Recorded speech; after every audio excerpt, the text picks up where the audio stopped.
DYSP चाललोय, आपले राज Patil sir असतील, शेतकरी संघटना असतील, त्याच्यानंतर आपले भावे सर असतील, त्याच्यानंतर आपले अनेक सामाजिक कार्यकर्ते इथे जमलेले आहेत. पण हा व्हिडिओ खास करून आमच्या पोलीस बांधवांसाठी, अनेक बांधव इथे आता येत आहेत आणि तिथे असं समजतंय आम्हाला की पोलीस बांधवही चांगली तयारी करून आहेत. मी पोलीस बांधवांना एकच विनंती करेन की हे सगळे ज्या गोष्टी आहेत ह्या आम्ही शांततेत करणार आहोत. या प्रकरणाला कुठेही गालबोट लागू नये असं कोणीही कृत्य करणार नाहीये. पोलीस प्रशासनाकडनं आम्हाला सहकार्याची विनंती आहे. जर कोणताही दबाव गट आमच्यावरती दबाव करण्याचा प्रयत्न करत असेल तर आज जेलभर आंदोलन करायचं का सगळ्यांनी? ठीक आहे. आणि इथं कमी लोक आहेत, चौकात अजून लोक आहेत, बाकीच्या ठिकाणी अजून लोक आहेत. असे कमीत कमी 500,000 लोक आपले बांधव, सगळे आदिवासी समाजाचे, आपले ओबीसी समाजाचे इथे जमलेत. सगळ्यांवरती जो अन्याय अत्याचार झाला त्याच्यावरतीच न्याय मागण्यासाठी आम्ही इथे आलेलो आहेत. आणि भावे सरही आलेले आहेत, राज पाटील साहेब आलेले आहेत. फक्त विनंती आहे, तुम्ही आता जर कोणता कायदा काढत असाल, जमावबंदी हे करत असाल किंवा कोणावरती दबाव टाकण्याचा प्रयत्न करत असाल आणि आम्हालाच कायदे शिकवत असाल तर मला एक सांगायचं, तुम्ही इथे केस दाखल करायला आल्यात ना, तुम्ही प्रत्येकाच्या वेगवेगळ्या केसेस आहेत ना, बरोबर? तर प्रत्येकाच्या वेगवेगळ्या केसेस दाखल करण्याचे अधिकार प्रत्येकाला आहेत. त्याच्यामुळे असं तुम्ही कधीही म्हणू शकत नाही की तुम्ही गर्दी जमा केली. आम्ही सगळे एकत्रितपणे केस दाखल करायला येतोय, गुन्हे दाखल करायला येतोय आणि गुन्हे दाखल करण्याचा अधिकार प्रत्येक नागरिकाला आहे, बरोबर ना? त्याच्यामुळे गर्दी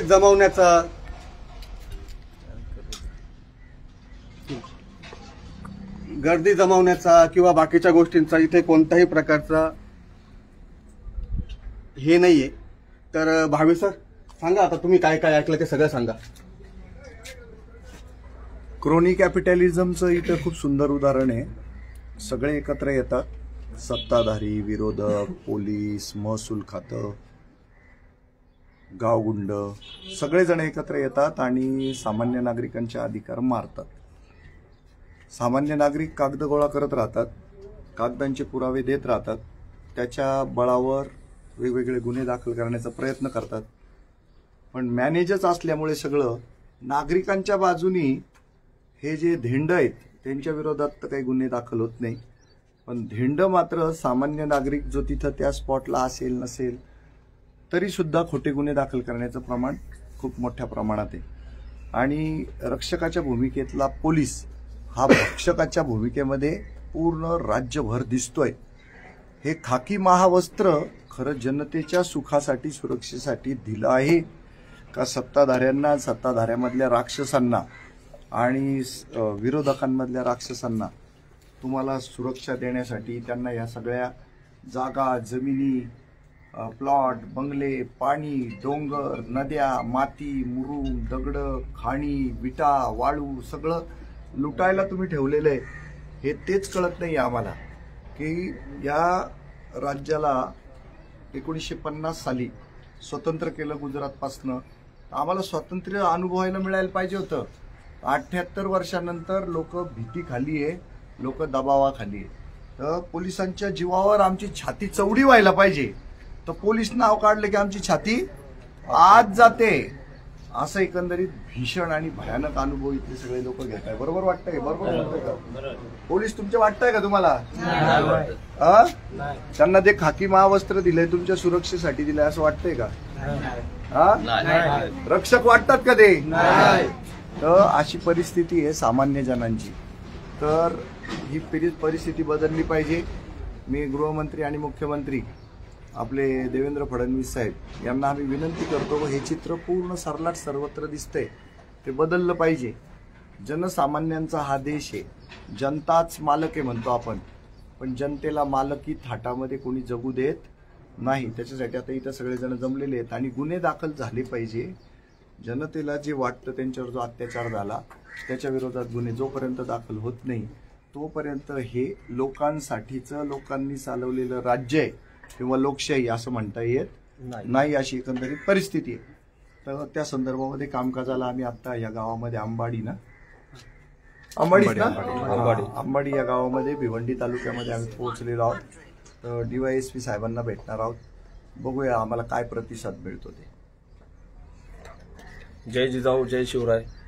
आज निर्भय महाराष्ट्र पक्षाचे, पार्टीचे आपले भावे साहेब आणि जितेंद्र शेवाले साहेब हे सर्वजण इथं जमलेले आहेत. आज या भिवंडीवासियांचं एवढं मोठं दुर्दैव आहे तर आम्ही इथले स्थानिक भूमिपुत्र आहे आणि आमच्या भूमिपुत्रांच्या जागा कुठला तरी नेता येतो, कोणाच्या तरी आदेशावरतून आमच्या भूमिपुत्रांना भूमिहीन केलं जातं.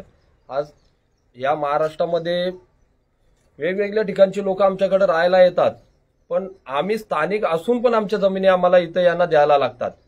जोर जबरदस्ती करून, पोलीस प्रशासनाच्या याच्या दबावाखाली, नेत्यांच्या फोनवरतून केसेस नोंदवल्या जात नाहीत.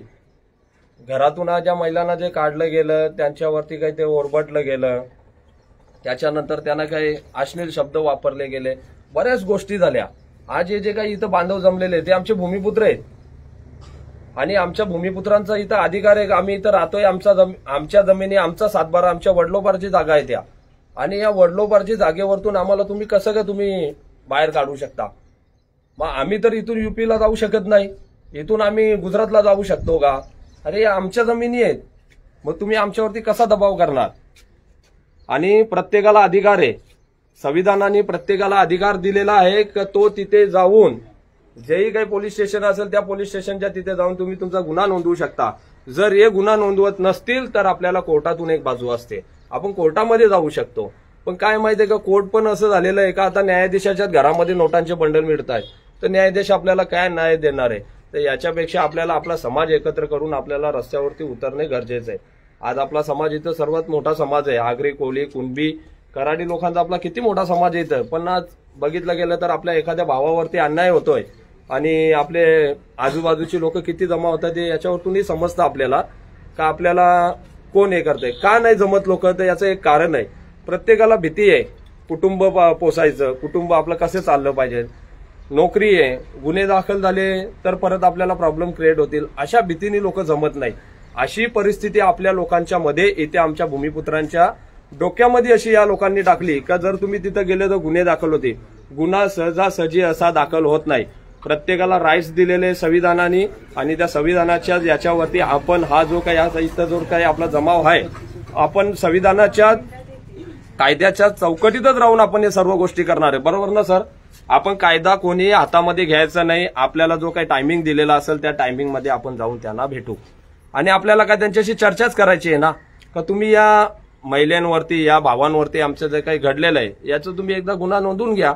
नाही तुम्ही गुन्हा नोंदवून घेत असेल तर आम्हाला तसं परिपत्रक द्या का आम्ही गुन्हा तुमचा नोंदवून घेऊ शकत नाही कारण आम्हाला सीएम साहेबांची अशी काहीतरी बोलणं आहे. आणि हा जो अन्याय अत्याचार होतोय हा फक्त कोणत्या एका समाजावरती नाही होते. आता मी ठीक आहे, थोडंसं मला माफ करा, मी समाज विचारतो. आता आपल्यापैकी किती जण आदिवासी आहेत इथे?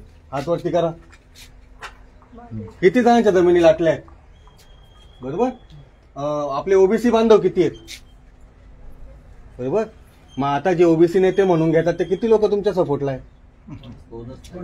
का बरं असं? कारण तुम्ही गाव खेळत राहतात. बरोबर. प्रत्येकाला राजकारण करायचं असतं, तो कुठं करतो? सोशल मीडिया असेल, मंत्रिमंडळ असेल, विधानसभा असेल, लोकसभा असेल तिथं. पण ऍक्च्युअल अन्याय जो गाव खेड्यांमध्ये होतो माझ्या भावांनो, त्यांच्याकडे कोणीही फिरकत नाही. आज ह्या ठिकाणी आता हे बघा, हे ते दादा आले, ते दादा दाखवत येत आहेत, ते त्या दादांवरती खोटे गुन्हे दाखल केलेले आहेत. त्याच्यानंतर आज तो माणूस उन्हात अनाथ लेकरं बाळ छोटे छोटे घेऊन आलाय.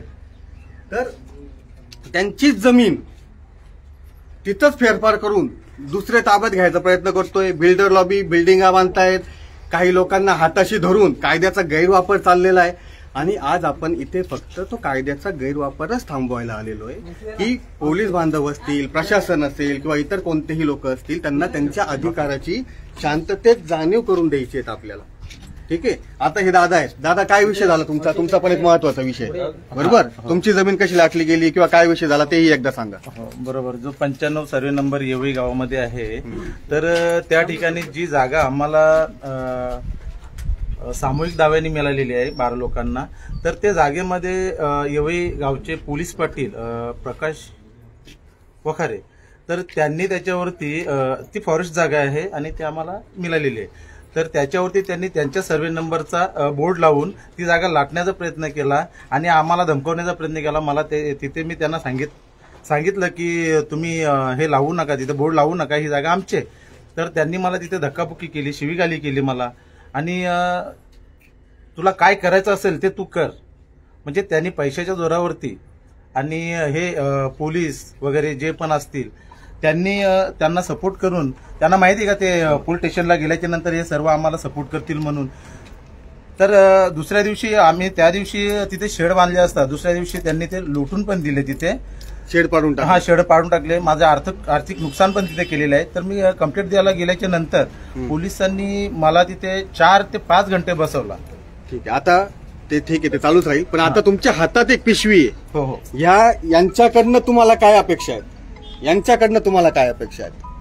हा, ही जी पिशवी आहे मुख्यमंत्री साहेब देवेंद्र फडणवीस, तर हा कालचा विषय असाच झाला. परवा दिवशी पण आमच्या ज्या जागेमध्ये जो आमच्या कब्जा वहिवाटीची जागा आहे 4 रस्त्यावरती, तर त्या जागेवरती पोलिसांनी जे आम्ही लोक ठेवलेली किंवा काय होती, तर रात्रीच्या पोलिसांनी काय येऊन त्यांना किती वाजता? जवळजवळ 11-12 वाजता, 1 वाजता असं 2 वाजेपर्यंत ते त्यांना तिथून म्हणजे काढत होते त्यांना. म्हणजे रात्री 2 वाजता पोलीस घराबाहेर काढत होते लोकांना? हो हो. तिथून त्यांना काढले त्यांनी. हो, काढलं त्यांना गाडी करून दिली, जबरदस्तीने त्यांना गाडीत बसवून आणि त्यांना पाठवून दिलं त्या लोकांना. मग कुठे गेले ते आता कुठे गेले आम्हाला माहिती नाही. म्हणजे भावांनो, पोलीस बांधवांनी रात्री त्याचे सगळे सीसीटीव्ही फुटेज पण आहे आपल्याकडे. हो, त्याचे सगळे सीसीटीव्ही फुटेज पण आहे, व्हिडिओ रेकॉर्डिंग पण आहे. रात्री 2 वाजता आपल्या गरीब बांधवांना जे झोपडं टाकून तिथे राहत होते, रात्री 2 वाजता त्यांना हकललंय.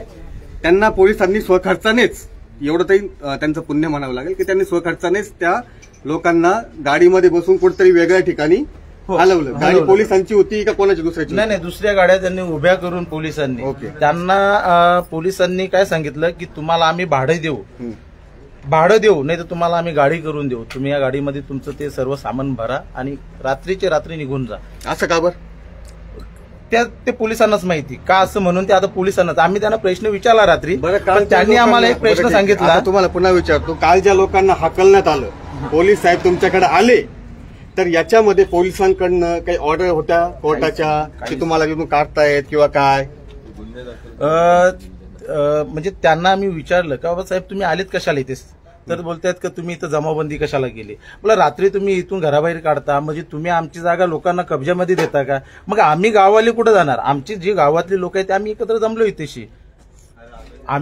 जमलो इथेशी. तर ते बोलतायत का तुम्ही इथे एकत्र जमायचंच नाही, बोलतो इथे यायचंच नाही. कशासाठी यायचं नाही? मग तुम्ही इथं कशासाठी आलेत? आम्ही प्रश्न त्यांना विचारला, तुम्ही कशासाठी आलेत? तुम्ही काही ऑर्डर घेऊन आलेत का? आम्हाला समज घेऊन आलेत का? कोर्टाची ऑर्डर आहे का तुमच्याकडं? तुमच्या जोडीला जमीन मालक आहे का कोण? बरं, काल काही महिलांना पण ओढाताण झाली होती. तुमच्यापैकी कोणत्या महिलांना ओढाताण झाली होती? कुठं लागलं तुम्हाला? कुठं बोचकलं होतं? हाताला पूर्ण खरचटलं. म्हणजे आता मी क्रीम लावली त्याला रात्री.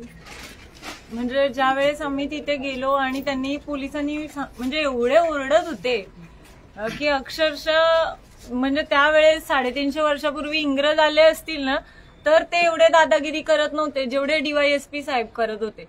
आम्हा पूर्ण महिलांना. बरं, आता ठीक आहे, मी जास्त काही एवढं लांबवत नाही, विषय छोटासाच घ्यायचा आपल्याला. माखीचा आपण माननीय DYSP साहेबांकडे बोलू. पण आता मला एक सांगा, आपल्याला सगळं शांततेत करायचंय. आपले काही बांधव पुढे उभे आहेत, काही मागून येत आहेत, तर प्रत्येकाला सांगून ठेवा. काही गोष्टी अशाही कळलेल्या आहेत की समोरचे जे राजकारणी मंडळी आहेत, जे दादागिरीची भाषा करतात किंवा संघटनेचे काही लोक आहेत किंवा काय, त्यांनी त्यांचे काही लोक आपल्यामध्ये सोडलेले आहेत की जे चुकीचं कृत्य करू शकतात. तर मी माननीय पोलीस साहेबांना, माननीय त्या लोकांनाही, त्यांनाही मान्यच म्हणेल आणि आपल्याही लोकांना एक विनंती करेल की असे आजूबाजूला जे आपल्यामध्ये दिसत आहेत, कारण आज गर्दी खूप मोठ्या प्रमाणात आहे, आणि असे जे लोक दिसत आहेत तर आजूबाजूला तुम्ही सगळ्यांनी लक्ष ठेवा. कोणाच्या हातात दगड बिगड येत असेल किंवा काय येत असेल, अशा लोकांना तिथंच तुम्ही अडवायचंय. आणि आजूबाजूला, आणि कोणी आपल्यावर जरी दगडफेक केली, कोणी आपल्यावरती लाठीचार्ज जरी केला, तरी हात उचलायचा नाही, पळायचं नाही. 4 फटके खायचे, तुमच्यासोबत मी पण खाईल, ठीक आहे, पण तिथंच बसून राहायचं. कायदा मोडायचा का नाही. आपल्या सगळ्यांना गुन्हे दाखल करायचे, प्रत्येकाचे वेगवेगळे करायचे. त्याच्यामुळे गुन्हे दाखल करायचा अधिकार कोणाला आहे? सगळ्यांना आहे, बरोबर. त्याच्यामुळे जमावबंदी का बरं झाली इथं, किंवा जमाव तयार का झाला? कारण सगळ्यांनाच गुन्हे दाखल करायचे.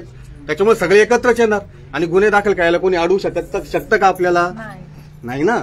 मग तेच आपल्याला दाखवायचं आहे आणि त्या सगळ्या गोष्टी आपल्याला आज करायच्या आहेत. माननीय DYSP साहेबांना कोणत्याही प्रकारचा उद्धट कोणी बोलणार नाही, पोलीस प्रशासनाला अपशब्द वापरणार नाही. फक्त जे झालंय त्याचं उत्तर आपल्याला घ्यायचंय आणि प्रॉपरली जी असेल चौकशी ती लावून त्या गोष्टी आपल्याला करायच्या आहेत. हे बघा, आता महिला पण यायला सुरुवात झालेली आहे. तर भावे सर, काय करायचं मग? काही नाही, जायचं आता DYSP ऑफिसला जाऊ आपण, चर्चा करू त्यांच्याबरोबर. सगळ्या लोकांना घेऊन जायला पाहिजे. अहो देश आपला, या देशाचे मालक आपण, आणि जनतेला जर तुम्ही गुलामासारखी वागणूक देत असाल तर चालणार नाही. तर त्यांच्याशी बोलायला जायला आणि आता तुम्हाला सगळ्यांना वेळ दिली ना त्यांनी आपल्याला. त्यांनी वेळ नाही, आपण असंच ठीक आहे.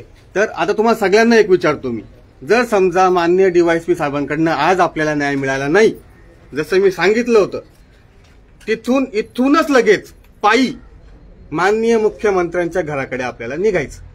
कोण कोण रेडी आहेत निघायला लगेच? एवढ्या उन्हात आणत सर्व चालेल? ठीक आहे. एवढ्या उन्हातच मार खाल्ला ना सर आम्ही, उन्हातच मार खाल्ला. त्याच्यामुळे आता जावंच. आणि ते एक सांगा की कागदपत्र कसे फाडले गेले?